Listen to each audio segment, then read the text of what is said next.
ఈ వీడియోలో నేను బాలకృష్ణ గారికి సంబంధించిన ఒక ముఖ్యమైన విషయాన్ని చెప్పబోతా ఉన్నా అనమాట. అదేంటంటే మొన్న జరిగిన ఎలక్షన్స్ లో తెలుగుదేశం పార్టీ చాలా ఘన విజయాన్ని సాధించింది. అందరూ చాలా ఆనందంగా ఉత్సాహంగా ఉన్నారన్నమాట.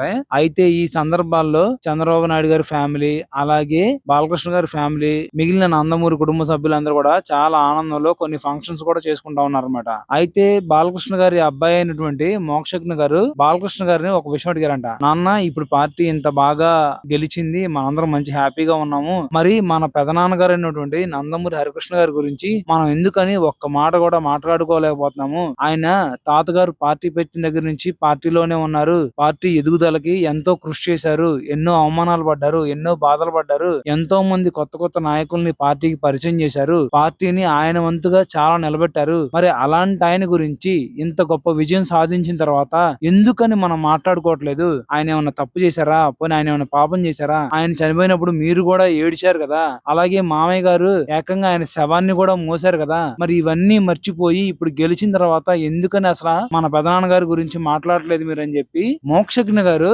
బాలకృష్ణ గారిని నిలదీశారంట. నిజమే, మరి ఇంత గొప్ప విజయం సాధించిన తర్వాత అంత కష్టపడ్డ ఆయన గురించి మాట్లాడాలి, కానీ జూనియర్ ఎన్టీఆర్ గారికి ప్రాధాన్యం ఇవ్వకపోతే ఇవ్వరు. హరికృష్ణ గారు ఏం చేశారు? మరి అలాంటిది ఎన్నో గొడవలు ఉన్న దగ్గుపాటి వెంకటేశ్వర గారితో కూడా చంద్రబాబు నాయుడు గారు మాట్లాడుతున్నారుగా. మరి అలాంటిది ఆయన మరి నందమూరి హరికృష్ణ గారి గురించి చెప్పకపోవడం ఏంటి? ఆయన గురించి అసలు తలుచుకోకపోవడం ఏంటి? ఇదైతే మాత్రం చాలా పెద్ద తప్పు అనమాట. నిజంగా మోక్షజ్ఞ గారు బాలకృష్ణ గారిని ఈ విషయం మీద నిలదీయడం అనేది మాత్రం కరెక్ట్ అని చెప్పి నేను అనుకుంటున్నాను.